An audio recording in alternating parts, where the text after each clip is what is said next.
Hi everyone, thank you so much for tuning in to this week's edition of the Recruitment Reality podcast. Really excited to be talking to two talent professionals and leaders from a very inspiring business called Academy.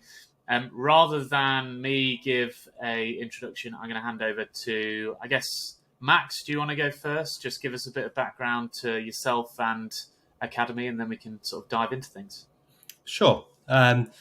So we set up Academy a couple of years ago now to answer the question of how we get more diversity in the tech industry, and led onto that, how we make tech skills more ubiquitous in the tech industry, because we all know how hard it is to hire software engineers and broader skills, and layer into that how hard it is to find diversity within those skill brackets. My background is very much within tech recruiting. I started life as a headhunter within tech, and I went on to lead talent acquisition functions at THG and Very, and then I joined the founding team here at Academy. Awesome. Lauren, it'd be great to get a bit of your background too. Yeah, of course. So I joined Academy just over a year ago. It was June of last year. My background, I started out more as a HR generalist, actually on a graduate scheme. And then I went into campus recruitment. So I'm a campus recruiter by trade. Always been normally at kind of big companies. So I started off at Atos, actually, very global company, a lot of people. And then on to Bloomberg, where I went into campus recruitment, software engineering. And then on to Morgan Stanley, I did a bit of campus recruiting for quant finance and then for company management as well. So a bit of a mix. Yeah. And now I'm people and talent partner at Academy. Great. And I said I wanted to ask you this question when we were chit-chatting before recording. So I'm going to go for it now. Obviously, Atos, Bloomberg, Morgan Stanley, they are three household names, ginormous organizations. Academy, hopefully it'll be a household name one day, but 20 plus people in the business. Why leave the comfort of the reserve to join a kind of a startup organization? Of course, yeah. No, it was actually quite an easy decision for me, just because especially when you get into kind of campus recruiting and you think about software engineering, which a lot of my roles kind of focused on. You have this kind of constant battle for diversity. And it's something that I've always been very passionate about. I went to a secondary school. We had like one computer between everyone. So you used to have to write things down on what you would Google on a piece of paper, and then you get your 5 minutes on the computer to actually do it. So you don't have the thought like, I'm going to become a software engineer. It was just never something that was even considered. And I like to think that there's a lot of people out there who have gone on to college and to university, and they never actually thought that it was a profession that could be open to them.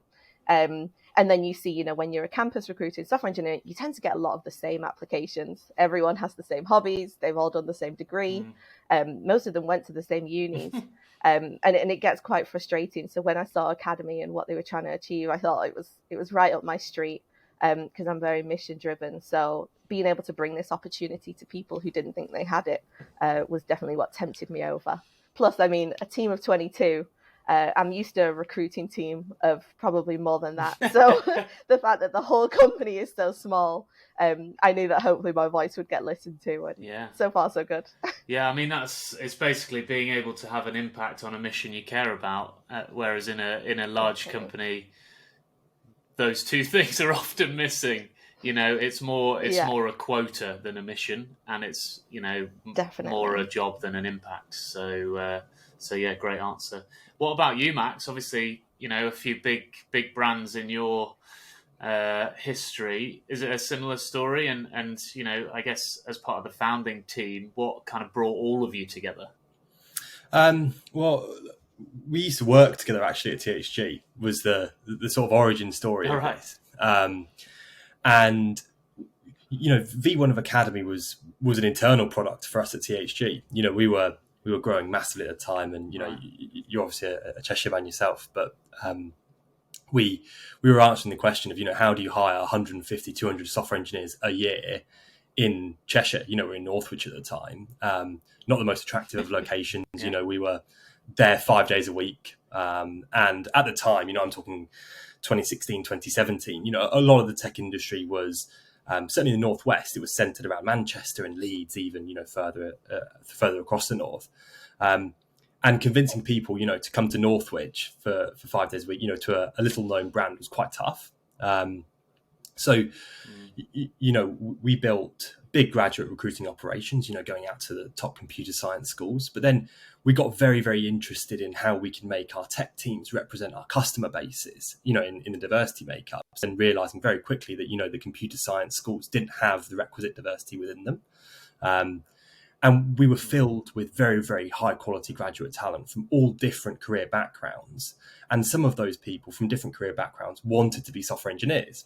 And we just didn't have the way to take people with no software engineering skills into those teams, because it was such a big investment at the time. And, we thought it was, a mountain too high to climb almost. So we dug in a bit and we said, look, we've got all this available talent in these areas, all the people we want in our tech teams, but, we haven't got that extra bit of skills we need to give them to be functioning, in a software engineering team. So we took a big leap at the time and we said, let's just section out some of our more studious software engineers, those who had come from professor backgrounds or, have been teachers before, all that sort of stuff. And it was an intellectual question at the time of, how long with a cohort of 30 people would it take you to turn, smart, capable, interested people, but, with no software engineering experience into someone who could go into a software engineering team and take a junior role. And that was almost the V1 of Academy. And we decided to scale that outside of THG because the results were so good. It's a question the software engineering industry has been asking for years. Is, how do we get more people into the industry? And the question always centers around the same stuff. Teach people computer science in GCSE or even earlier in their education. Open up the computer science courses. But, the top 10, top 20 computer science courses out there are not in particularly high demand, right? You look at Cambridge, Oxford, they're just above 100 in terms of people on there. So it's not really going to make a dent on the tech industry. We're all out there trying to hire loads and loads of tech people all the time, and there just isn't the skills in the market. So being able to answer that question for ourselves, we knew ultimately it was a product that the market needed. And, we were passionate about it because we needed it ourselves, right? THG of hiring all these tech people. But, me coming from a tech headhunting background, I know the whole market needed it.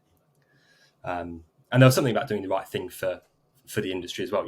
We all know tech jobs are relatively high paid, have good career paths within them. So offering those paths to people who maybe hadn't had that opportunity already was something that was quite close to our hearts. It's it's really interesting. I think there's all this. So who was it? It was the lady that runs Dress Code. I don't know if you know that organisation up in Scotland.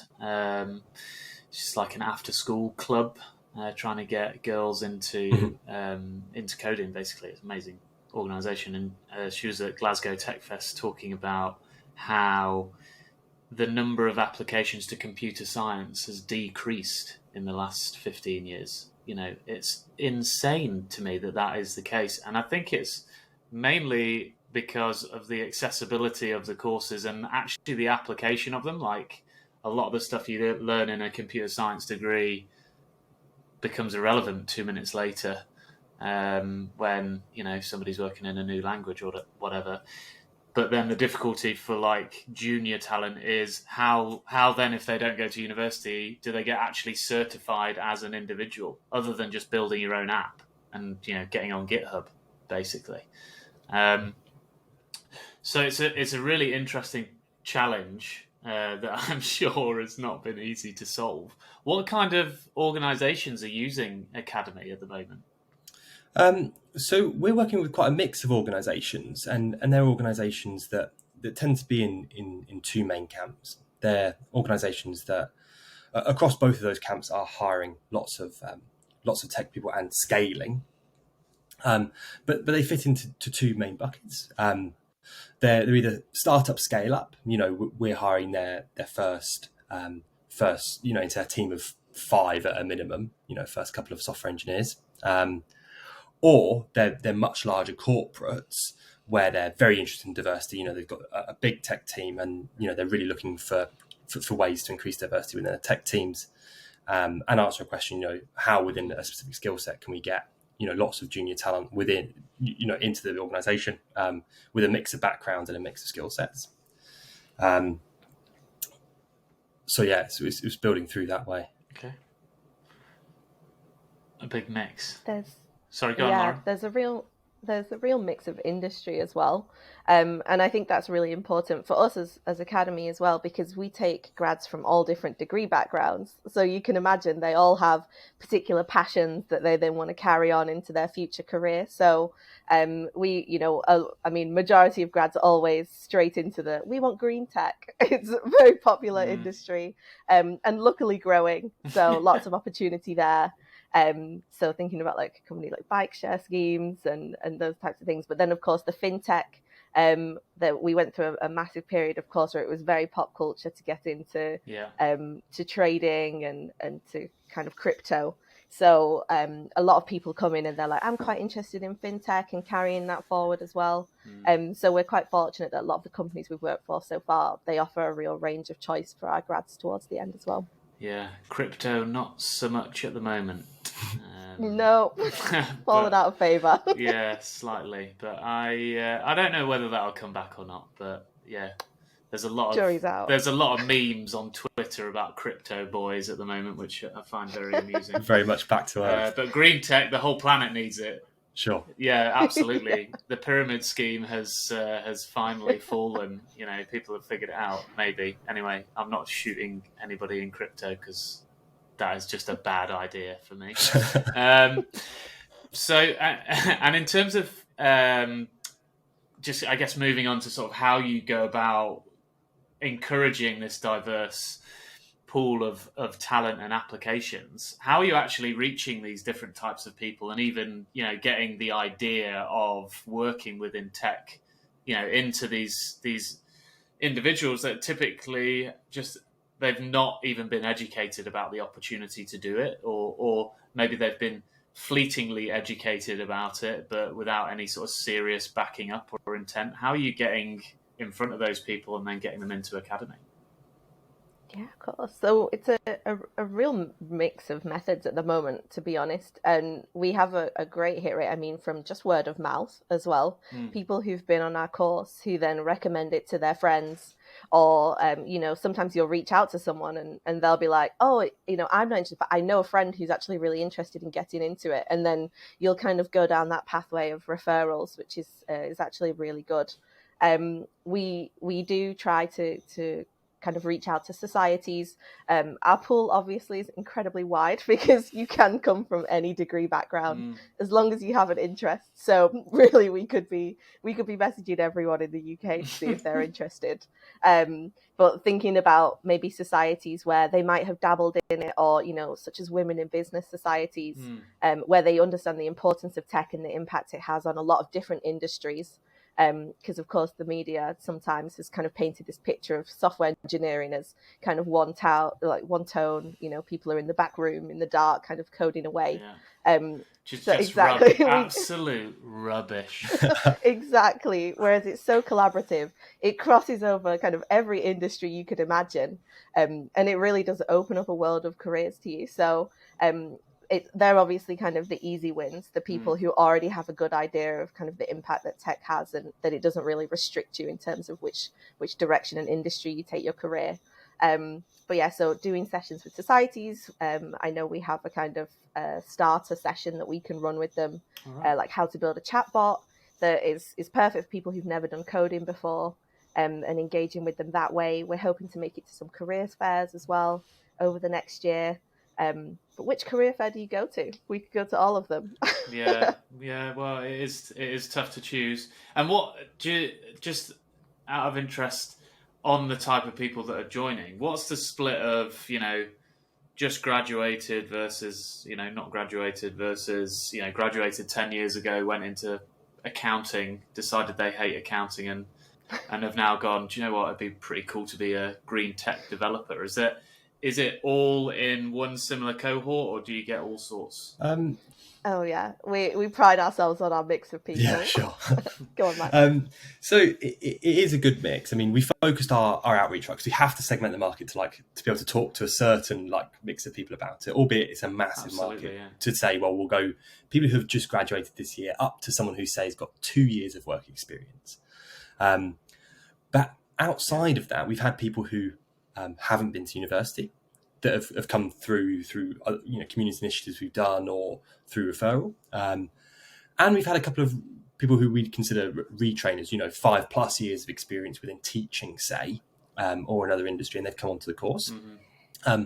They're certainly in the minority because we focus our outreach on the grad population, because ultimately we've only got so much time in a day to focus on a certain market, so we'll go to the available market. Sorry. But yeah, ultimately we're open to people from all backgrounds and all experience points. Do you think that'll change over time? I mean, obviously, the fact is that it's the bridging the chasm, right? Focus on a small segment when you're small, because otherwise your distraction is too big. Sure. But do you think over time you'll go, right, Academy really is now for anybody that wants to transition from whatever they're in into, whatever we've got, basically? Yeah. We've thought about segmenting them into different courses. So very similar technical content, but we teach quite a large leadership curriculum as part of the development when they're with us full time. So that includes stuff like, how would you run a meeting? How would you run a stand-up? How would you give feedback to your manager? How do you give feedback to your colleagues? It's those sort of 101 skills that, say, are applicable for a graduate who hasn't been in a workplace already.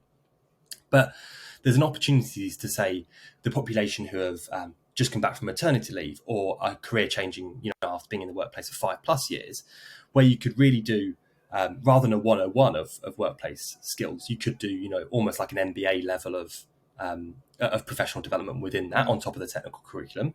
So that's where the benefit would be of splitting the cohorts down into, say, a graduating cohort and then an experienced cohort and then maybe a school leaving cohort even. But right now we're focusing our outreach on graduate plus 2 years, and we allow people from other backgrounds within that. But certainly there might be some value long term in splitting them out. Yeah, interesting.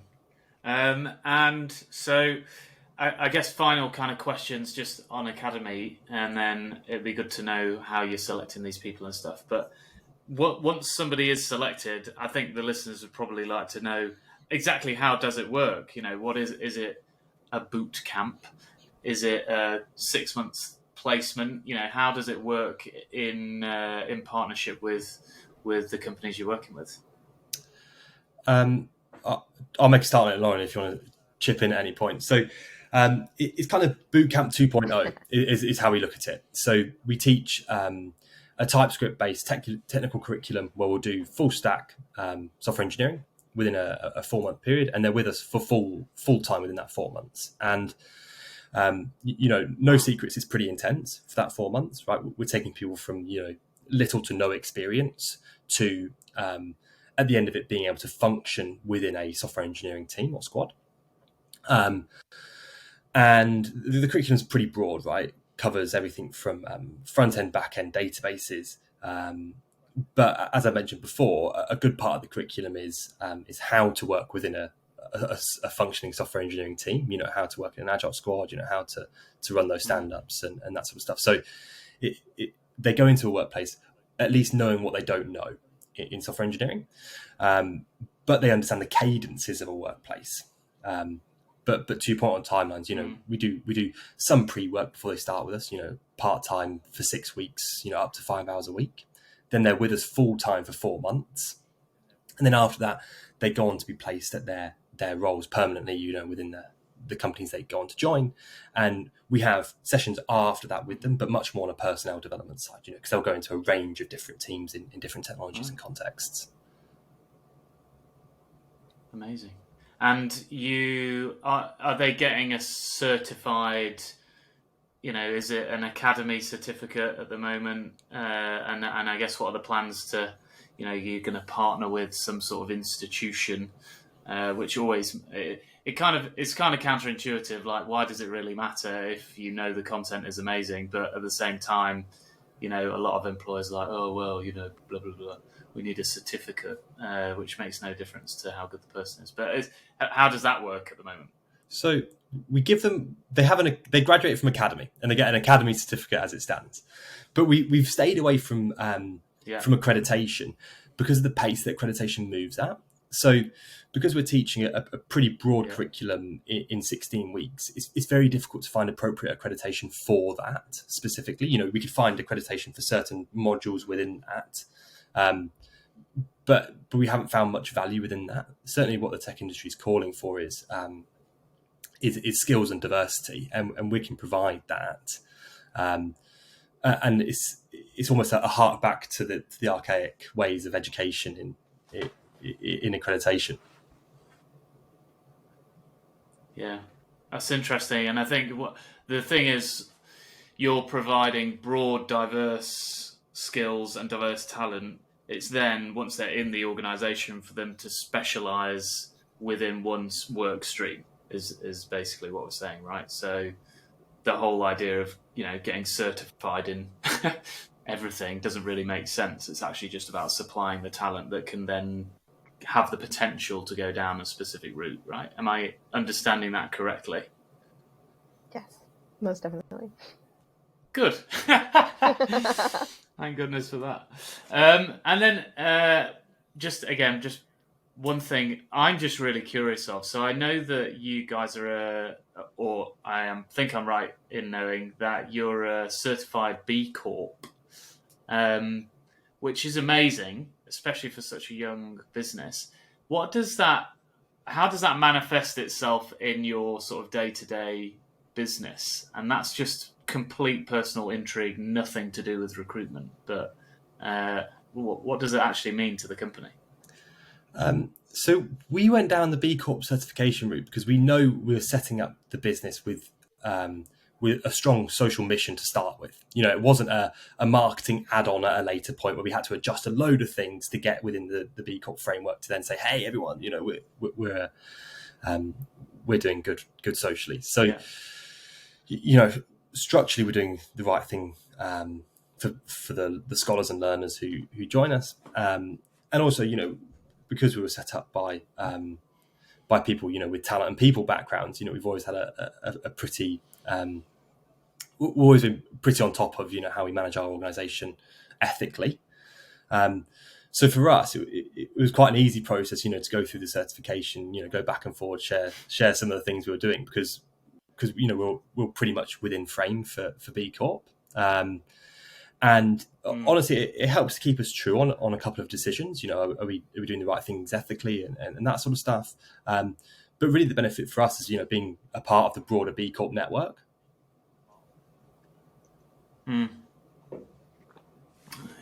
Yeah, that the ever-growing B Corp network for sure.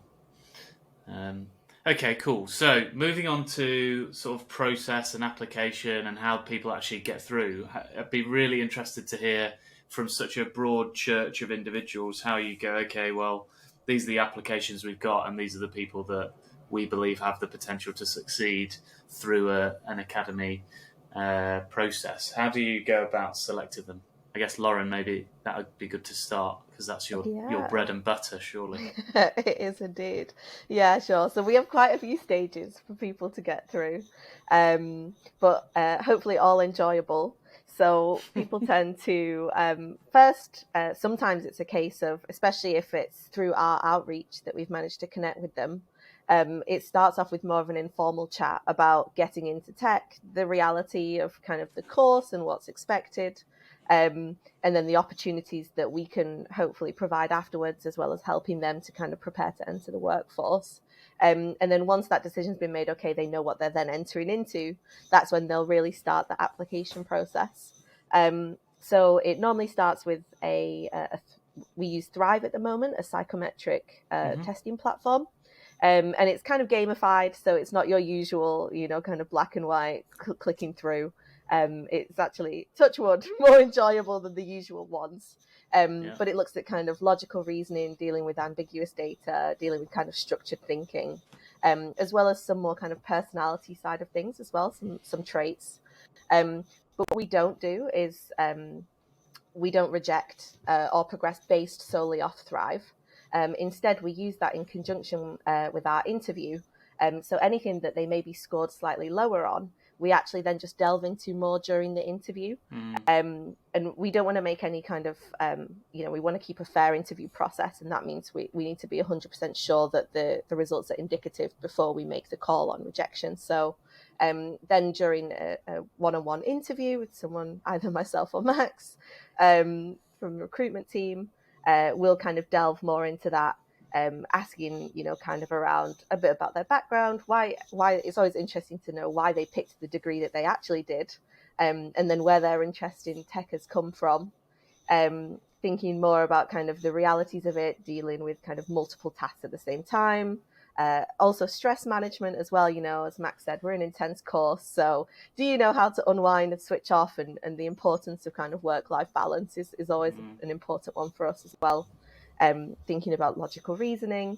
And then if you're successful at interview, you then pass through to, at the moment it's called Blockata test. So it's a Blockata challenge.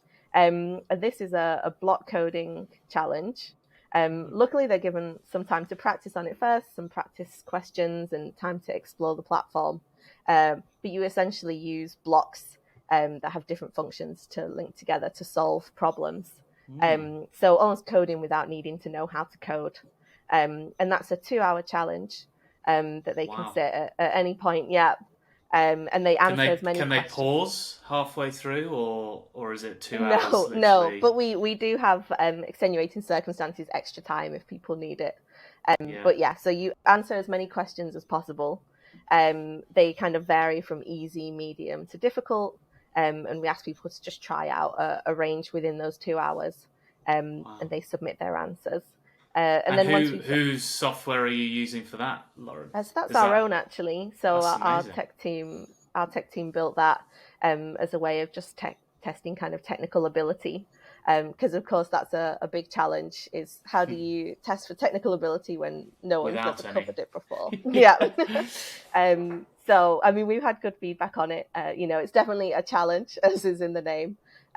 But it's quite a good indicator, of what it's going to be like on the course, especially during pre-work at the start when you focus more on pseudocode.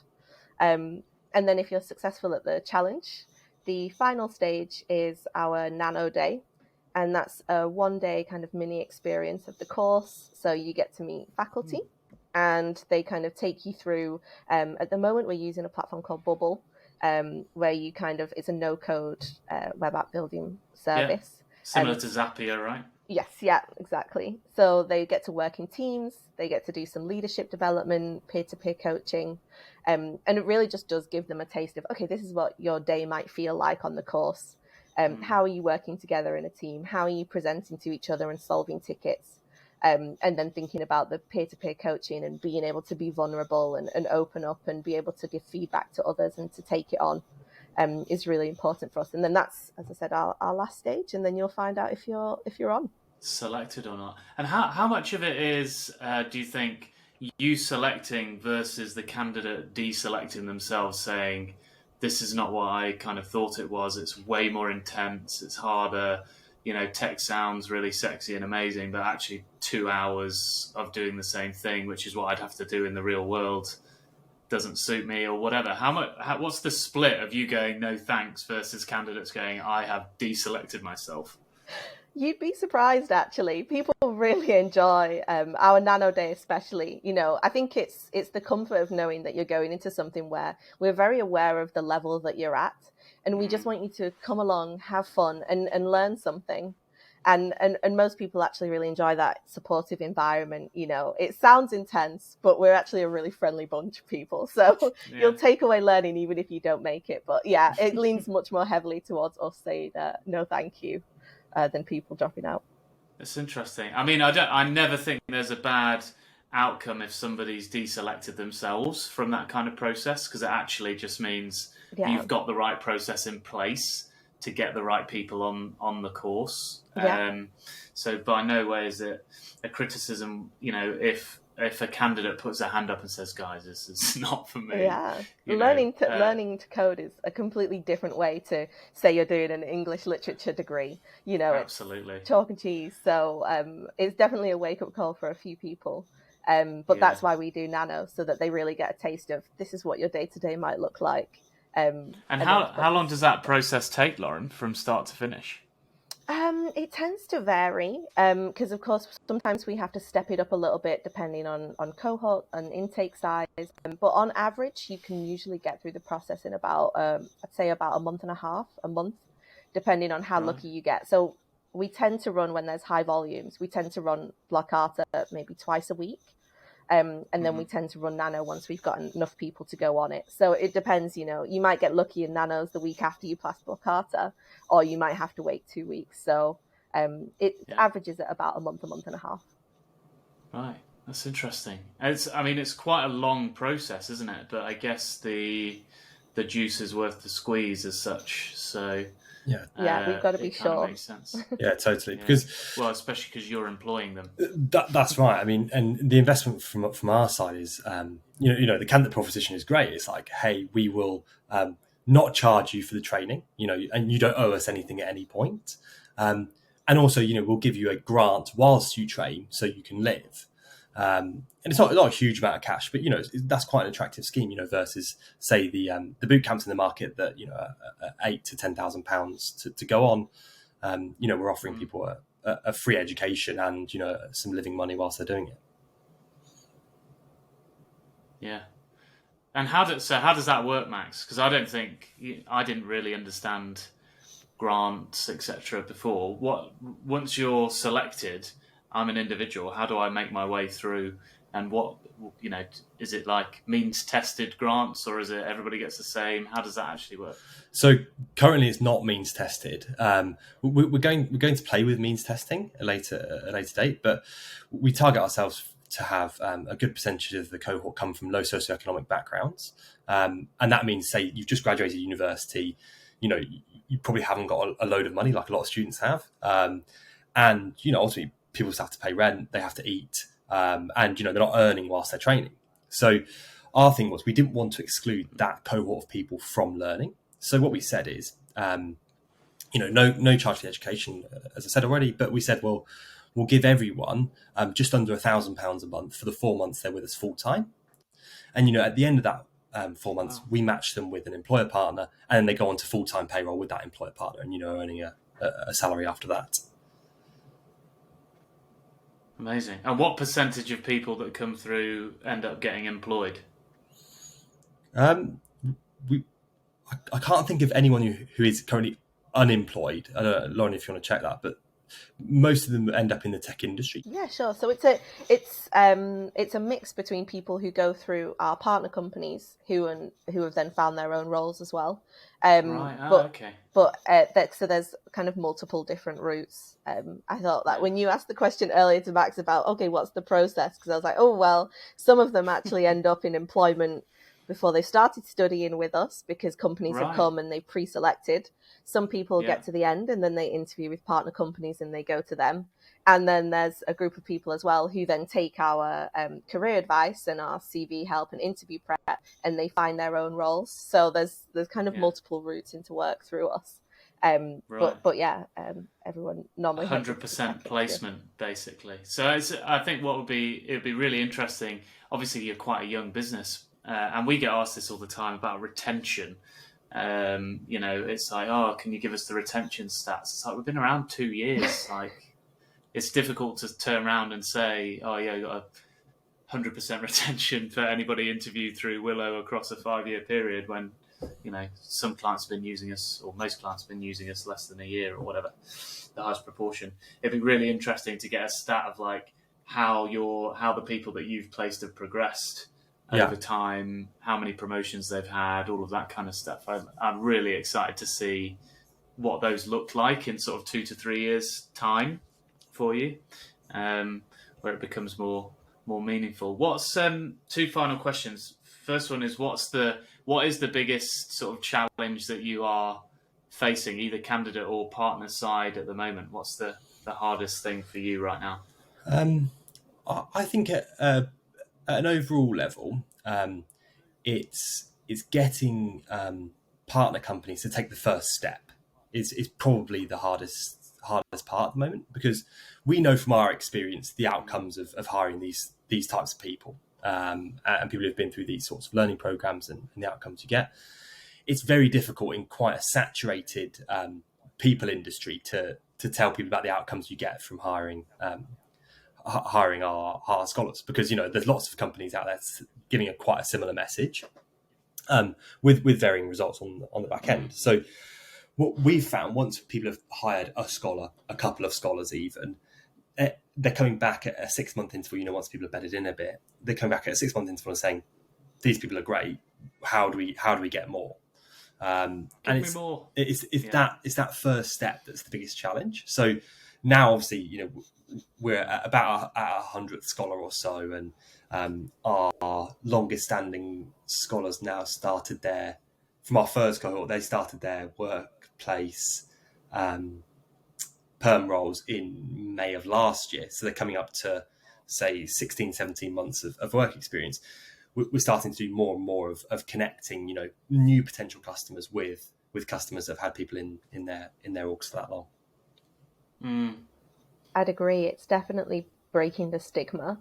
I think, as professionals in recruitment, we know that, you're dealing with hiring managers who are comfortable in what they know, and they trust that the person they're going to get from the uni that they went to, who also studied the same course that they did, is going to be able to perform. And then as a recruiter, you're kind of dealing with the challenge of, well, people are asking you to make sure that there's diversity in the teams, and that, because everyone knows that increases productivity. But sometimes there's some kind of stubborn hiring managers in the way that are the tough ones to convince. So Academy as a product, is trying to break that stigma, but it's been around for a long time and we've got a lot of work to do still. But as we, as Max said, as we place people into these teams and realizing just how good they are, hopefully that word spreads and then it'll become a bit easier for us. But yeah, right now it's definitely breaking the stigma of, okay, this person didn't do the degree you expected them to. They might not have had the same experience as you did, but look at how much they've been able to learn in such a short amount of time, and how much quicker they're going to be able to embed themselves in the team and really progress. So I think the appreciation for the diverse range of skills that different people bring is going to be changing for us.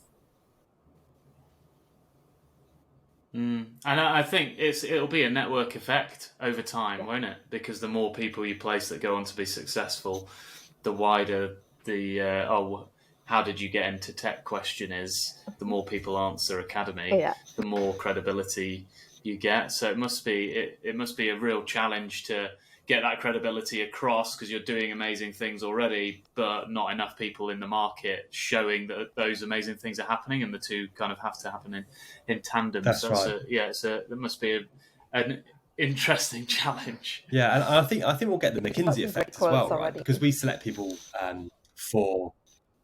Yeah, that's right. And we select people for leadership potential as well as their technical potential. So we'll get the McKinsey effect of in a couple of years, we'll start to get people who have moved into lead positions, into managerial positions, who have come through Academy. And they will then be motivated to hire people who have come through programs like Academy as well. So hopefully we'll hit the network effect, but also the paradigm shift in the tech industry of the change that the banking industry went through, or broader industries, of hiring people from not just the applied degree background to take those roles. Yeah, and when they're in those leadership positions, you just hope they say, well, I'm happy to take somebody from Academy. I don't care who they are, what they look like, what background they're from before that. They don't need to look or be like me. They just need to have gone to Academy.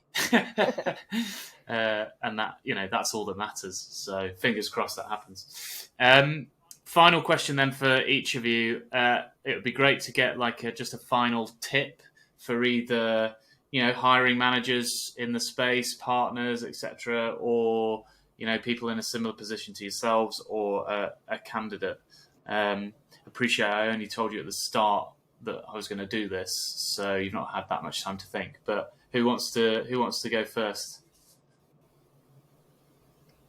Nobody. Do you want me to go, Max? Yeah. Okay, perfect. So, I mean, I can only do one for each. I'll go for hiring managers. My advice for hiring managers is to diversify your network. So, I mean, we're really lucky. In general, it's a very progressive industry. And there's actually so many events you can attend. You go on meetups, you see it all the time. And don't be afraid to kind of act as an ally as well. You'll see a lot of groups out there that aren't always necessarily for you. They're always looking for people to come along and talk, to engage, to network. And actually, you'll be surprised at people you meet who come from a range of different backgrounds, and you'll really start to value the skills that others have who aren't always normally in your immediate networks. So making the most of how social and communicative the industry is. And just diversifying your network is definitely my biggest tip for hiring managers. Nice. Get yourself to Manchester Tech Fest. Yes. That's it's going to be amazing. I mean, what an amazing, diverse group of individuals that have set it up, and any communities like that.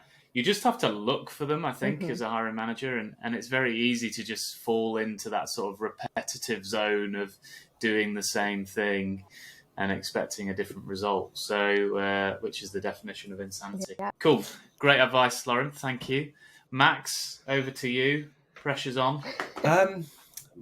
My piece of advice is probably a bit of a cop-out, given the discussion we've just had. But use Academy. My advice would be to tech teams, talent acquisition teams, hiring managers, would be to take the leap on more junior talent, and that's outside, obviously Academy, right? But like outside of Academy, it's like always make sure you're giving opportunities to people with less skills but higher potential.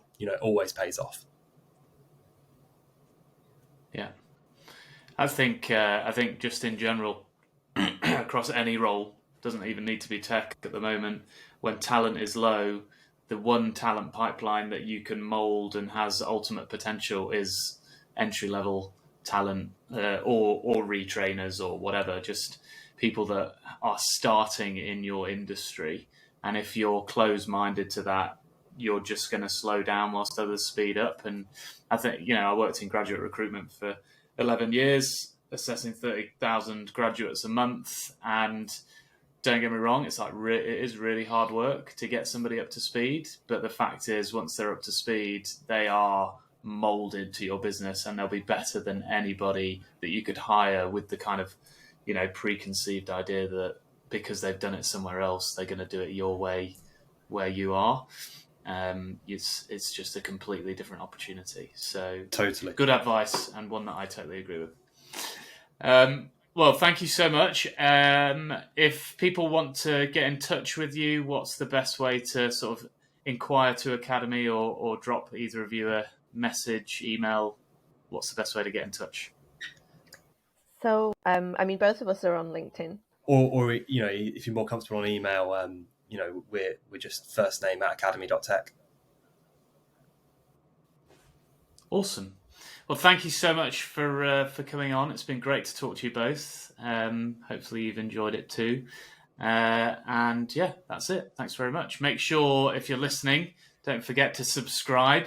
I got told off by my podcast editor that I've never said don't forget to subscribe on a podcast. So I'm saying it now. Subscribe. Hopefully people have reached the end. Everyone subscribe. That would be it. But thanks very much, guys. It's been great speaking to you. Cheers, buddy.